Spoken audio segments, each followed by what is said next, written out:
I sat in the cold leather chair, my hands clasped so tightly in my lap that my nails dug into my palms. The air in the lawyer's office was thick, stale, suffocating. The faint scent of old books and polished wood clung to the space, but all I could focus on was the man sitting across from me, Mr. Harrison, my father's lawyer. He adjusted his glasses and cleared his throat, his fingers pressing against the thick stack of legal documents in front of him. The will.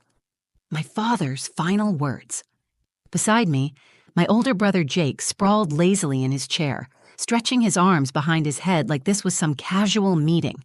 A smirk tugged at the corner of his mouth as if he already knew what was coming. Next to him sat Olivia, my younger sister. She was the picture of quiet elegance, her blonde hair tucked neatly behind one ear, her lips pursed in a practiced expression of concern. But I caught it. The slight glint in her eyes, the way her fingers toyed with the delicate gold bracelet on her wrist. They knew. A pit formed in my stomach as Mr. Harrison exhaled and adjusted the papers, his voice steady and impersonal. As per Robert Callaway's last will and testament, all assets, properties, and financial holdings shall be divided between his two children, Jake and Olivia Callaway. Silence. My breath hitched. My grip on my dress tightened. Jake let out a low chuckle under his breath, shaking his head in mock amusement. Olivia glanced in my direction, her lashes fluttering in a way that almost looked pitying. No, this had to be a mistake. I turned to Mr. Harrison, my lips parting to speak, but before I could find the words, he flipped to another page. His expression didn't waver. To his daughter, Sophia Callaway, Robert has left a personal letter. A letter. That was it. A heavy pressure squeezed my chest, making it impossible to breathe. The room blurred slightly, my heartbeat pounding in my ears. I barely noticed Mr. Harrison sliding the envelope toward me. My name was written on the front in my father's familiar, sharp handwriting.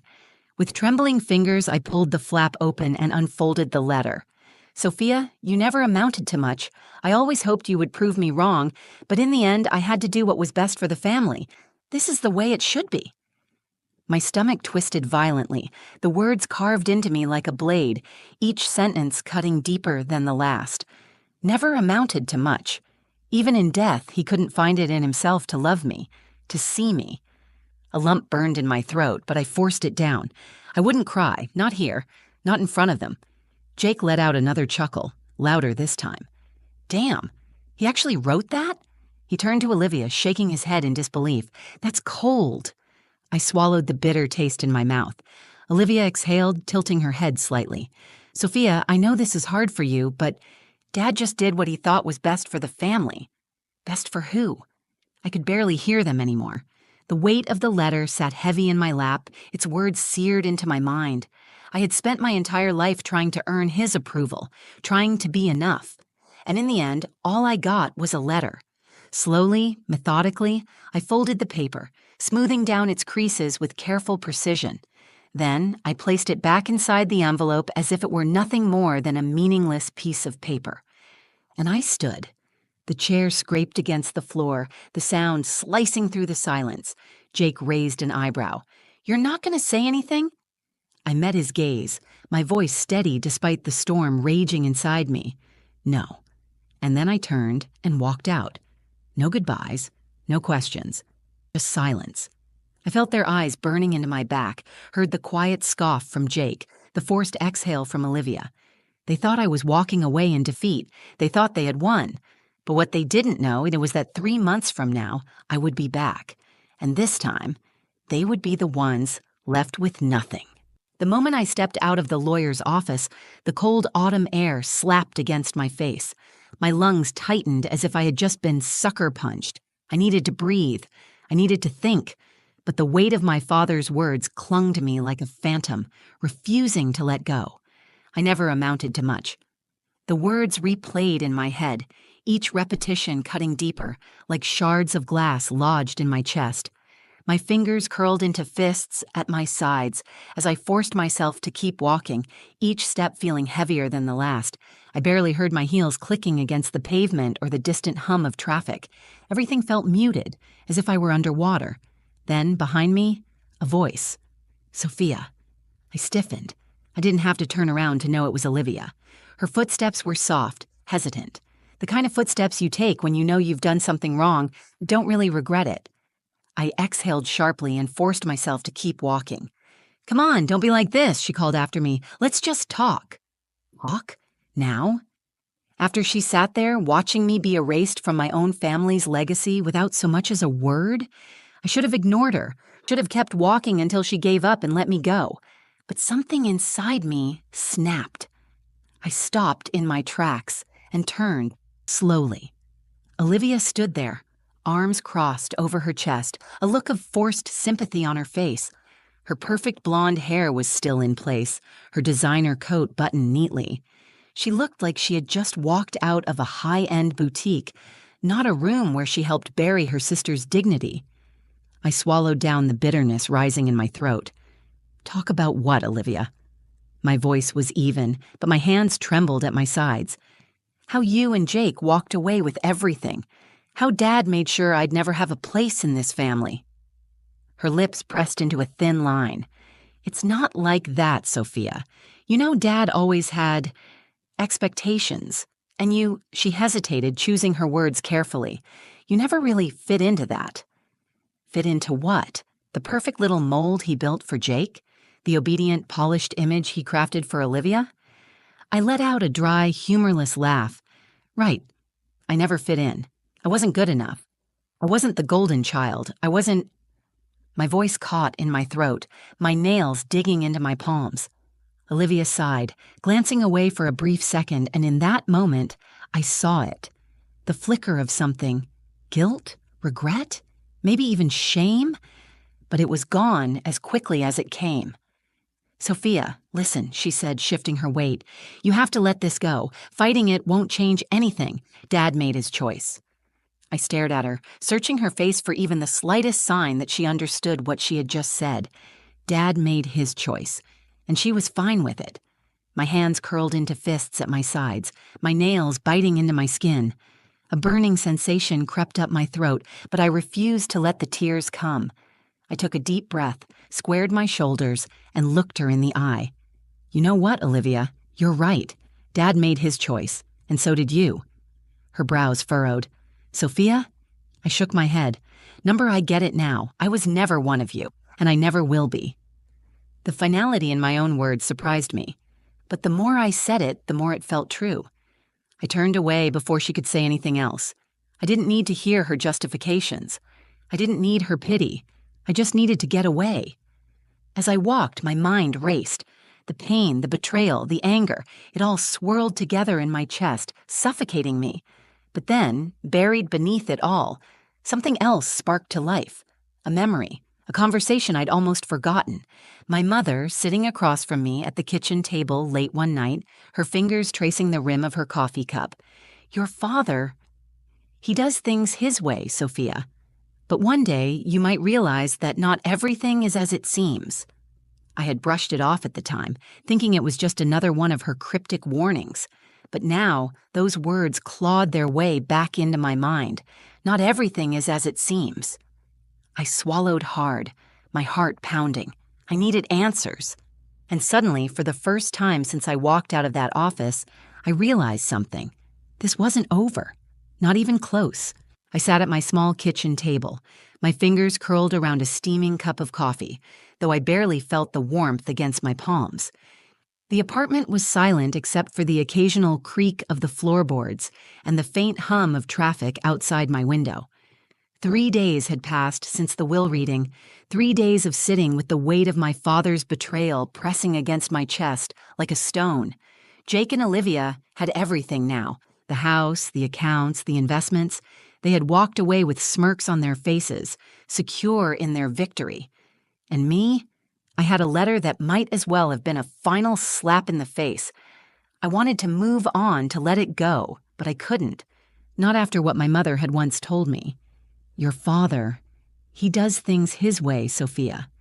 But one day you might realize that not everything is as it seems. Her voice played in my head over and over again. Not everything is as it seems. What did she mean by that?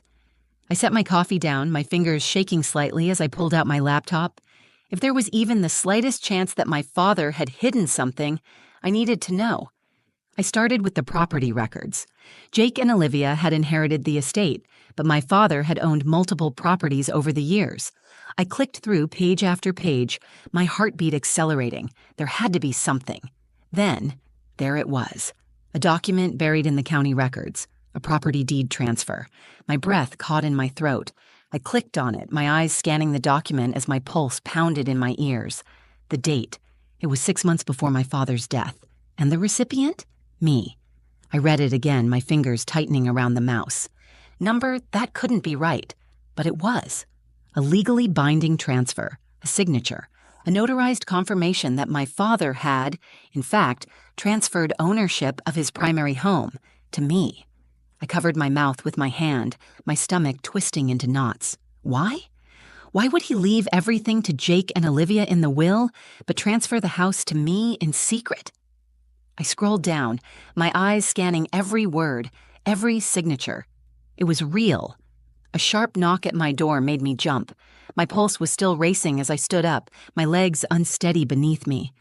I opened the door to find an older man standing there, his gray hair combed neatly to the side, his expression unreadable. Miss Callaway? I swallowed, gripping the edge of the door. Yes? My name is Richard Porter.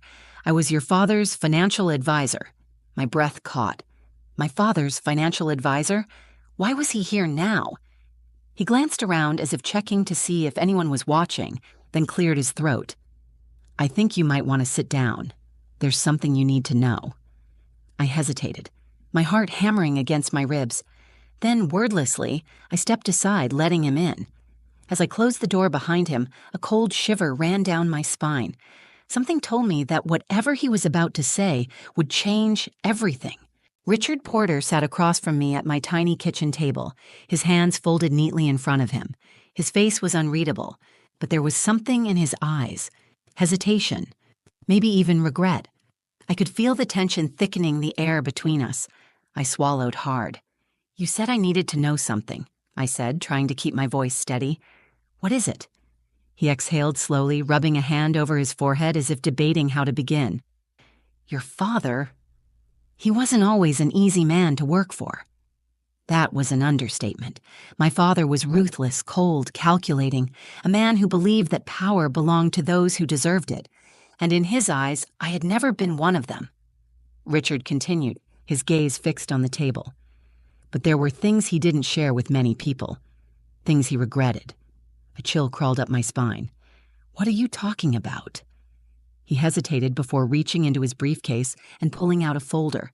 The pages inside were slightly worn, as if they had been handled too many times. He slid them across the table. With trembling fingers, I opened the folder. My breath caught in my throat. It was the original deed transfer, the one I had found in the records. My father had legally transferred the house to me, but as I flipped through the pages, something else caught my eye. A handwritten letter. The edges were frayed, the ink slightly smudged. My chest tightened as I recognized my father's handwriting. Sophia, if you're reading this, it means something has gone terribly wrong. I felt my pulse hammer against my ribs. There are things I should have told you. I made mistakes, many of them, but I wanted to set things right in the end. That's why I transferred the house to you. Not just the house, but everything tied to it. I need you to know that this was always meant to be yours. I inhaled sharply, gripping the paper so tightly my knuckles turned white. He knew. He knew all along. I looked up at Richard, my heart pounding. Why would he do this in secret? Why transfer everything to me, but then leave Jake and Olivia everything else in the will? Richard shifted uncomfortably in his chair, because he didn't trust them. The words hit me like a slap. He told me once that he had started to see who they really were, Richard continued, that he had spent years believing Jake was his perfect heir, and Olivia, well, she had always been skilled at playing the role she needed to. He sighed, but he knew that if he openly left everything to you, they would fight it, maybe even try to undo it. A lump formed in my throat. So he hid it? Richard nodded. He thought it would protect you. My mind spun, trying to piece it all together. My father, the man who had spent my entire life dismissing me, had actually given me the one thing Jake and Olivia wanted the most. I felt a sharp sting behind my eyes. A mix of emotions twisted inside me: anger, confusion, grief. I had spent so long believing he had abandoned me completely. This changed everything. A thought struck me suddenly. If the house was legally mine, why wasn't this mentioned at the will reading? Richard's expression darkened. Because they didn't want you to know. The words sent a shiver down my spine. What do you mean? My voice was barely above a whisper. He hesitated. Jake and Olivia, they had access to some of your father's personal files after he passed. I believe they found out about the transfer. A wave of nausea hit me. They hid it from you, Richard continued. If you had never gone looking, you would have never known. I gripped the table, my nails digging into the wood. They tried to steal it. Richard nodded. And they almost got away with it. A burning heat spread through my chest, my hands trembling with the force of my rage. They thought they could erase me, thought they could take everything and leave me with nothing. I took a deep breath, forcing the storm inside me to settle into something colder, sharper. I wasn't the weak, forgotten sister anymore. I looked at Richard, my voice steady. What do I have to do to take back what's mine? His lips curled into the smallest hint of a smile. I was hoping you'd ask. For the first time in weeks, I felt something other than betrayal. It was no longer just pain or disbelief, no more shock. Now it was rage. A cold, controlled rage that spread through my veins, steadying me in a way that grief never could. Jake and Olivia had stolen from me, lied to me, manipulated me, and they thought they had won. I tightened my grip on the folder Richard had given me, the proof that my father had legally transferred the estate to me, the evidence that I was the rightful owner, while my so-called siblings had worked behind my back to bury the truth. They must have thought I'd never look, that I'd just accept my fate and disappear quietly. They underestimated me. Richard leaned forward, watching me carefully. Sophia, you have the upper hand now, but this won't be easy. I swallowed the lump in my throat, the adrenaline in my system making it impossible to sit still. What do I have to do? His expression remained calm, but I could see something flicker in his eyes, something sharp. He was a man who had spent his life dealing with power struggles and financial wars. He had seen people fight dirty, and now, so would I. We file the legal paperwork immediately, Richard said. Once the house deed is officially reinforced, you'll have the right to claim the property. But he hesitated. But what? He exhaled. Jake and Olivia aren't going to take this lying down. They'll fight it. They'll try to manipulate the situation, spin some story to the public, maybe even claim the will overrides the deed transfer. He paused, letting that sink in. They have money, connections, and power on their side.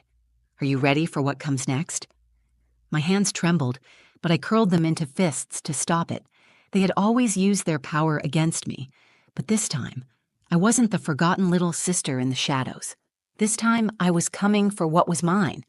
I met Richard's gaze, my voice steady. Let them try. He nodded, a hint of something almost like respect in his expression. Then, let's get to work.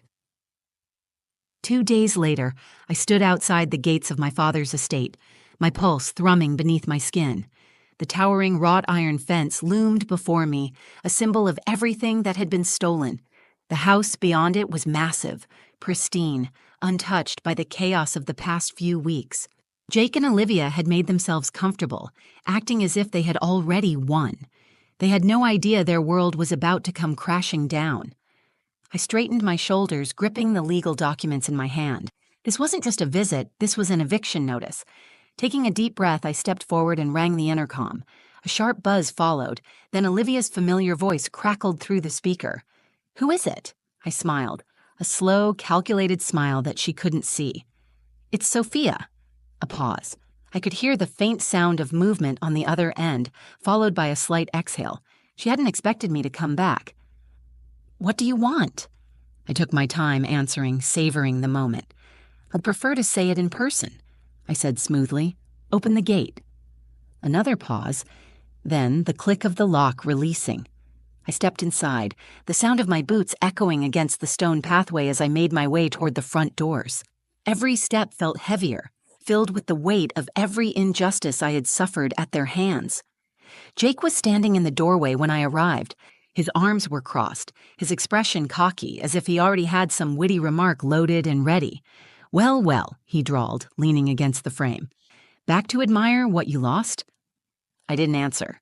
Instead, I held up the papers in my hand and watched as the smirk melted off his face. Olivia appeared beside him, her eyes narrowing when she saw the documents. "What is that?" she asked, her voice clipped. I tilted my head, feigning innocence. "Oh, this." I unfolded the top page, tapping my finger against the official heading. "It's just the legal proof that this house, my father's estate, is actually mine." Jake's body went rigid. Olivia's lips parted slightly, her face paling. It was delicious. I stepped forward, closing the distance between us. "Effective immediately," I continued, my voice steady. "You both have 30 days to vacate my property." Silence. Jake's jaw clenched. Olivia's nails dug into her palms. I could see their carefully constructed world cracking. For the first time in my life, they were the ones who had to answer to me. And I wasn't backing down. For a moment, there was nothing but silence. A thick, suffocating silence that settled over us like a dense fog. Jake and Olivia stood frozen in the doorway, their perfect little world crumbling in real time. I watched the emotions flicker across their faces. Confusion, denial, panic. They had spent months thinking they had won, that they had erased me, that they had taken everything. And now they were staring at the one thing they never expected. Consequences. Jake recovered first. His jaw tightened, and he let out a low chuckle, though it lacked his usual smug confidence. "You've got to be kidding me." His voice was strained, like he was trying to convince himself this wasn't real. I tilted my head, my grip tightening around the papers in my hand. "Oh, I'm very serious." Olivia, always the more composed one, stepped forward. "Sophia," she said smoothly, her tone almost soothing, "let's not do anything drastic. Maybe we can talk about this." I cut her off with a laugh, sharp, bitter. "Talk? You mean like the way you and Jake talked about stealing from me? The way you sat in that office and watched them read Dad's will, knowing you had already buried the real truth?" Her lips pressed into a thin line. For the first time in years, I had the power, and she hated it. Jake exhaled sharply, running a hand through his hair. "This doesn't make sense.